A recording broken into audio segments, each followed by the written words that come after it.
സുന്ദരി, നിന്റെ പേരെന്താ? എന്റെ പേര് സുന്ദരി എന്നല്ല. ബുദ്ധൂസേ, സുന്ദരിന്ന് പറയണം. ആട്ടെ, പേരെന്താ? കുഞ്ഞിപ്പാട്ടു. ഇന്നെന്തിനാ ബുദ്ധൂസേന്ന് വിളിക്കണേ? ബുദ്ധൂസേ, അങ്ങനെയല്ല. എന്നെ എന്തിനാ ബുദ്ധൂസേ എന്ന് വിളിക്കുന്നേ എന്ന് ചോദിക്കണം.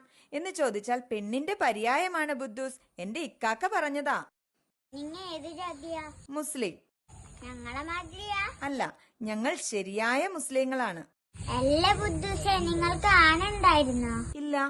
എന്റെ പപ്പാക്ക് ഒരു ആനുണ്ടായിരുന്നു, വലിയ കൊമ്പനാന. എന്റെ ഉപ്പൂപ്പായ്ക്ക് ഒരു കാളവണ്ടി ഉണ്ടായിരുന്നു. അതിൽ അദ്ദേഹം കൂലിക്ക് സാധനങ്ങൾ കൊണ്ടുപോകും. അങ്ങനെയാ ഞങ്ങളെ പഠിപ്പിച്ചത്.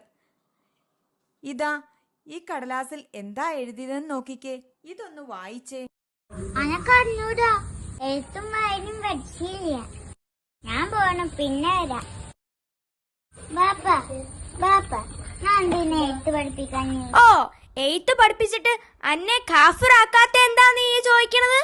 ഒരു മുസ്ലിം പെണ്ണ് അങ്ങോട്ടൊന്നും ചോദിക്കരുത്, പറയുന്നത് അനുസരിക്കുക മാത്രം. ഇന്നു മുതൽ ഞാൻ നിന്റെ ഗുരുനാഥയാണ്. ഞാൻ നിന്നെ പഠിപ്പിക്കാൻ പോകുന്നു. ശ്രദ്ധിക്കുക. വാ കൊണ്ട് തുടങ്ങുന്ന വാക്കു പറയൂ. ബൈ. ബുദ്ധൂസേ, വഴി എന്ന് പറയണം. മറ്റൊന്ന് പറയൂ. ബൈതനങ്ങ. എന്റെ ഇക്കാക്ക നിസാർ അഹമ്മദ് പറഞ്ഞിട്ടാണ് ഞാൻ നിന്നെ പഠിപ്പിക്കുന്നത്. ആണോ?